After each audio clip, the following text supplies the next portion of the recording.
Hi everyone, welcome to the cEDH TV gameplay video with me, Mons, Pontus, and Snuske. So today I'm bringing the tried and tested Tymna. It's just your, at this point, mid-range list, but kind of stormy.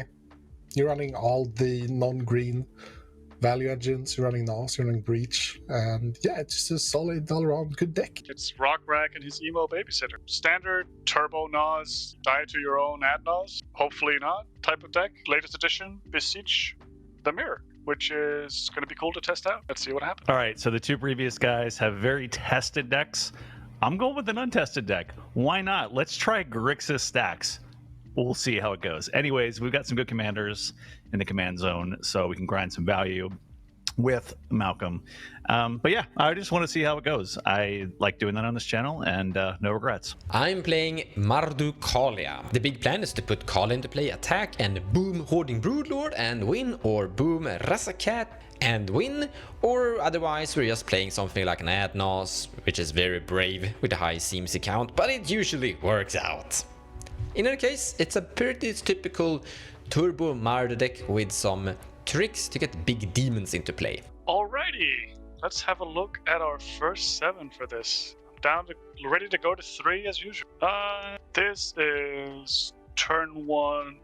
This is a turn 2 Necropotence with no backup mana, or it's a DT. The Force Negation is offline. I think we can do better than this. We should be able to do better. I'm not a big fan of this hand. 2 of the same cards. So, what are we looking at? Demonic Patrol doesn't work early on unless we get a wheel. We could get that from the 2 of the other players, but it's unlikely. The Mana Vault doesn't do much. So it would be like a turn 2 Demonic Tutor with 3 mana. So that's a turn 2 Study. I preferably want something faster with more kind of backup going on. Yeah, like turn 2 Ristic isn't bad, especially going first, but the Mana Vault not untapping for future turns is kind of meh. So we'll go to 6 here. I think we can find something a little bit better. Oh, we found all the mana, all of it. So there is a world where you keep this kind of hand and just hope for the payoff, but that's also what we like to call hopium. So I'm not sure I like that either.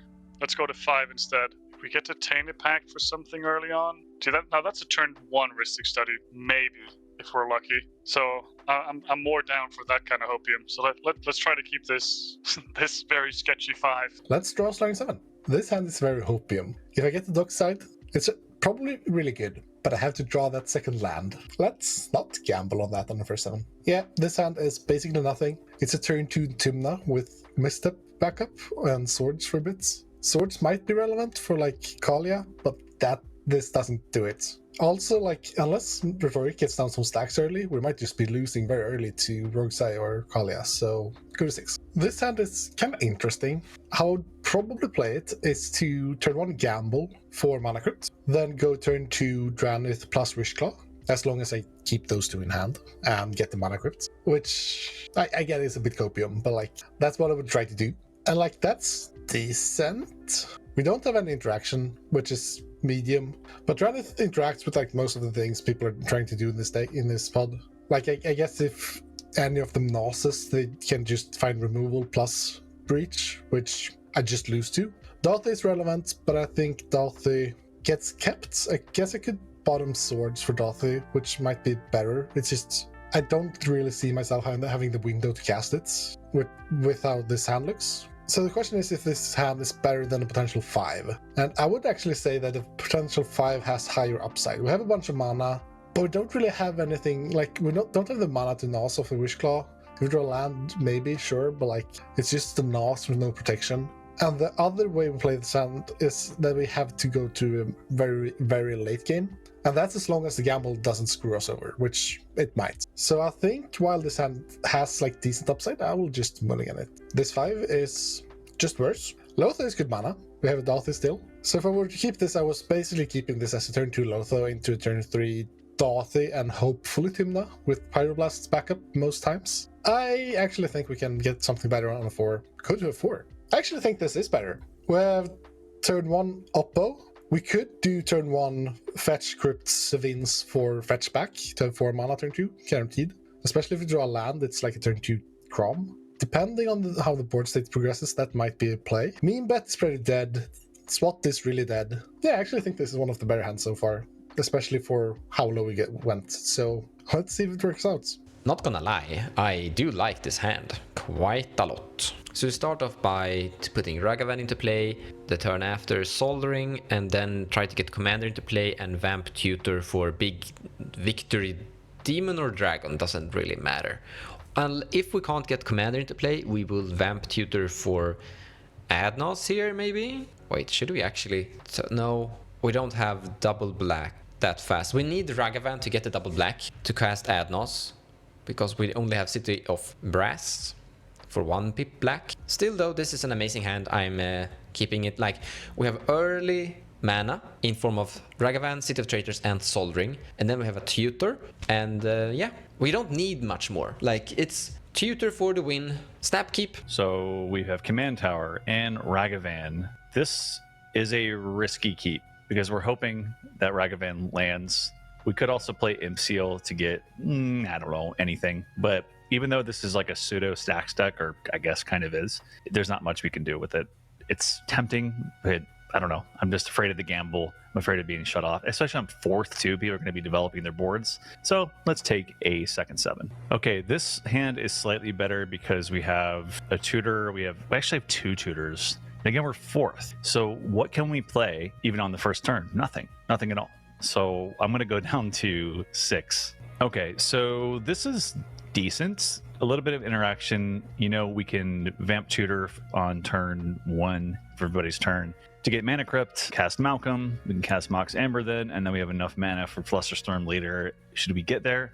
It's still a little slow, but I don't know. I think that we could probably live with it if we need to. We also have Gamble, so we could try again if we get stopped at the end of Monza's turn.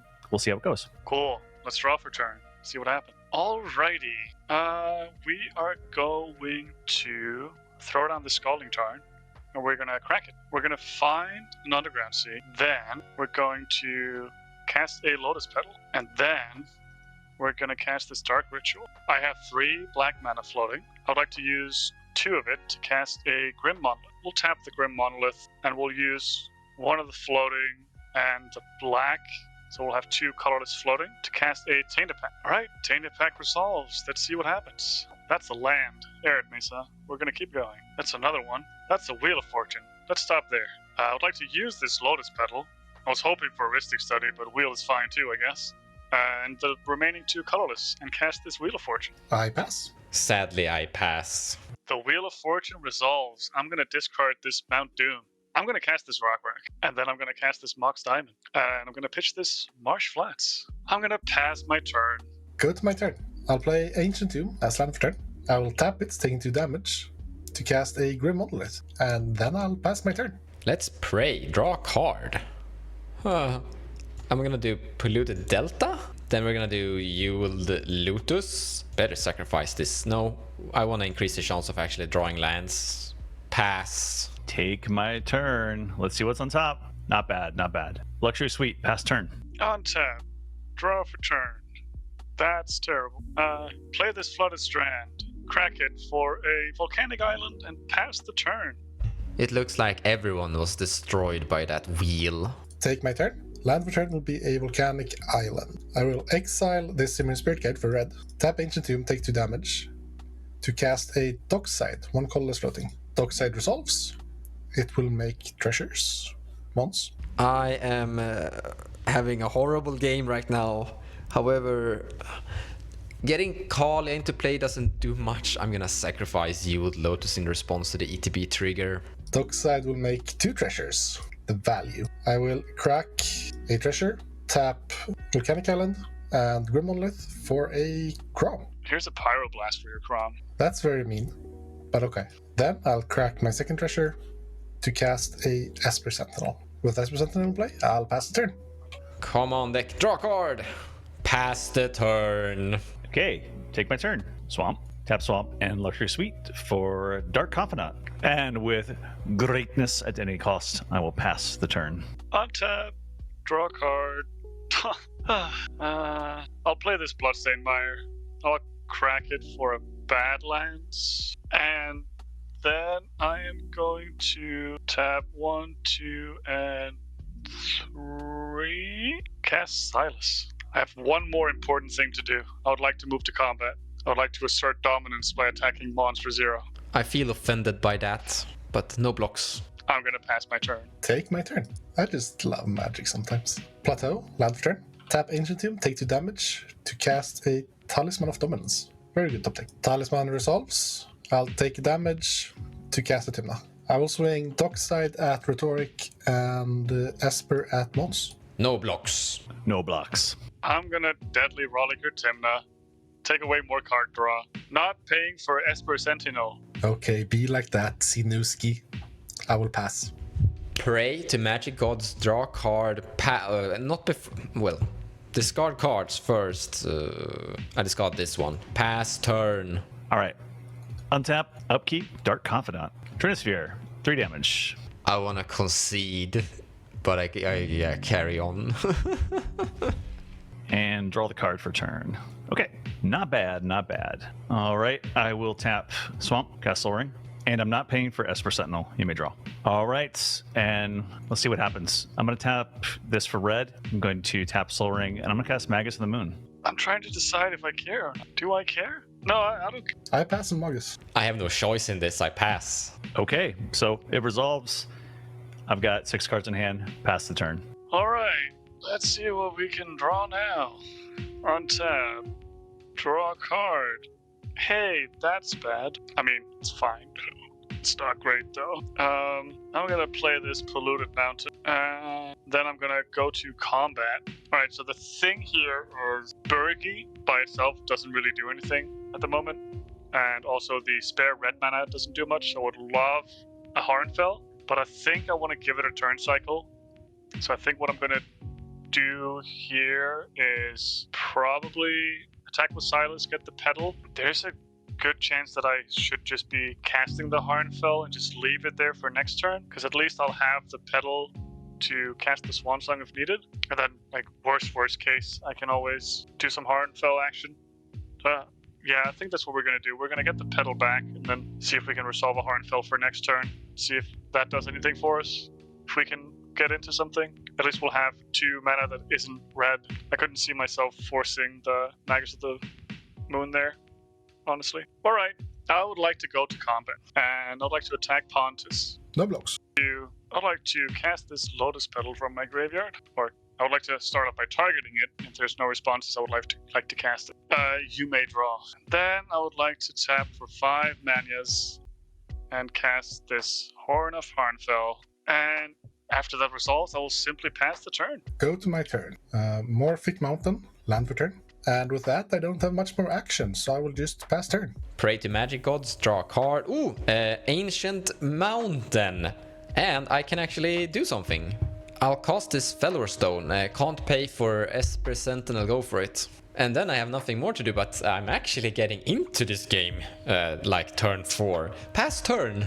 Okay, untap, upkeep, Dark Confidant trigger. Okay, and it's Sensei's Divining Top. 1 damage. Draw a card. Okay, we'll tap this basic swamp. Just rub it in, guys. Soul Ring. Cast Diabolic Intent, sacrificing Dark Confidant. Not paying for Esper Sentinel. Great. I will search and be right back. I found a card. I have 1 colorless floating. I will tap this Luxury Mountain, cast Dockside. I guess my Harnfell turn will be much worse. Here's a Force of Will, pitching a Swan Song. And you can draw for your Esper Sentinel. Okay. Dockside does not resolve. Pass. Yeah, let's untap, draw a card.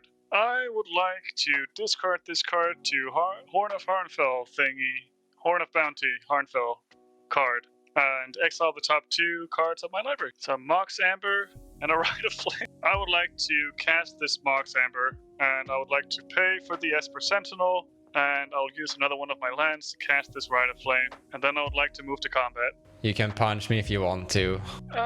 No. I'll swing at Pontus for 2. I will block with Dockside. Pass the turn. In your end steps, Niske, I will tap a blue to cast a Mystical Tutor. Mystical Tutor resolves. I will put the Brain Freeze on top of my library. I will go to my turn. I will play a Hallowed Mountain, land for turn. I will tap 2 for a Unwell Breach. I pass. I kinda did ask for a concede, so yeah. As soon as this, I can't say that word on this YouTube channel. As soon as he blocked with Dockside, I kind of knew this was over. So yeah, here we are. Go ahead. Breach resolves. I will tap 2 to cast a Dockside by exiling a land, a Image, and Up Agent. Dockside ETB, I'll make 8 treasures. Actually, I'll make 7 treasures because Niskia sacrifices Lotus Petal. But I will use 1 treasure and my land for red mana to cast a Brain Freeze, which will be 3 copies. All targeting myself. So I will be milling 9 cards. 1, 2, 3. There's an LED. Okay. 1, 2, 3. 1, 2, 3. So from here, I can present a semi-loop where I cast Slice of Diamond, crack it for 3 blue, use those to cast the Brain Freeze, and I'll just exile cards I don't really care about to mill through my library. At some point, I will cast something to sacrifice my Esper Sentinel while still having cards in my library, and then I will cast a Thassa's Oracle to win the game. So notably, Esper Sentinel is one of those cards that if you're trying to mill yourself out and win with Thassa's Oracle, you need to keep it in mind because it can just kill you if you're unlucky, and if they had any like interaction that he didn't use to angle shoot you. So since I sacrifice Esper Sentinel, I can't be blown out by a random Deadly Relic or whatever. But now Thassa's Oracle will just win me the game. Good game. So turn 1 wheel is pretty good sometimes. It killed me, straight out. How do you feel, Martin? Yeah, that wheel sucked. I wheeled into interaction and nothing else. So that's been the thing with this deck lately. It's been really good at just turboing out Breach and just going for a win. But every time I wheel or Naz, I either kill myself or draw nothing. That's the same thing very often when I play this deck. So that, yeah, it's just true testament that this deck does not like me. That's, yeah, that. I mean, yeah, like wheeling and Adnos is, well, Adnos has a pretty good percentage ratio, but yeah, wheel can be a bit gambly. Yeah, to be like, the cards are really good and they do what they're supposed to do, just not when I play them. Being fourth, I can say that I thought I wasn't even going to get a first turn when you were just playing all of your hand, really at that point. But once everybody seemed a little discouraged about that wheel, I was like, I feel better about this because I had, 1 basic and Dark Confidant. I was like, that might be enough, so I can slow my roll just a little bit more. But I did have a Vampiric Tutor in 1 land. It wasn't the best, so I was fine to just get another grip and see what I could find. Yeah. Yeah, that's what I was scared of too, because Pontus, you went to 4, right? I went to 4. Yeah, that was the scary part about wheeling turn 1 against something like a Timnacrom going to 4. If I don't have a good follow-up, then I'm just giving you a fresh grip with a bit of a graveyard. Yeah, the funny part was my wheel was actually really bad, but just kept drawing lands, which saved the game for me. I got one land from the wheel and none of the mana I needed to like do stuff. But then I just kept drawing lands and that worked out. I mean, on the same time Pontus is on a 4 and you're wheeling turn 1 helping him, I was on my first 7 and playing a turbo deck that should say something. I was thinking of doing I have basically lots of mana and a tutor for something. So yeah, that I think you kind of need to evaluate all opponents more or less if you want to do that play. But yeah, I still think turn 1 wheel should be a good opener, especially when you're turn 1 first player in turn order. Yeah, it was blind too, because it was a turn 1 Tainted Pact. So if I saw a Ristic Study or a wheel or any value engine, basically, fish, whatever, I would just go for it. Wheel was just the first one that showed up, and I can't really bank on just having Breach or Thoracle be the next card up that I have to stick on. So yeah, I was happy with my decision on the wheel. It just didn't turn out the way I wanted. Yeah, I agree. I would have done the same play. I would have stopped at the wheel. Like turn 1 wheel feels usually very powerful when you're a starting player. Yeah. Especially if you actually like empty your hand as you did. Yeah. Like it's different if you used to go like land, crypt, wheel, discard 4 good cards. Like that's also different. Usually that's still worth it in my opinion. I really like the wheel. The wheels like me differently from you. Yeah. Well, unless when you wheel, it does like me. Usually when you wheel, I just win right after. But when I cast them myself, nothing happens. That's fair. Well, there is a saying, better lucky than good. Exactly. Skill issue. Yeah, let's talk about that dockside counter. I mean, people who are watching the game can say it a pretty solid hand at that point, and so I was absolutely wrecked by that. I think it was a good call because I probably would have slammed in Trinisphere. I had Karn Silex as well, Ledger Shredder, Fairy Mastermind. It could get Malcolm out. That would have helped kind of break the parity we were experiencing, and even a Pact of Negation for later. So I think I was sad to see it happen, but it seemed like the right call. I think if a Trinisphere would have landed, it would have really changed the pace of this game completely.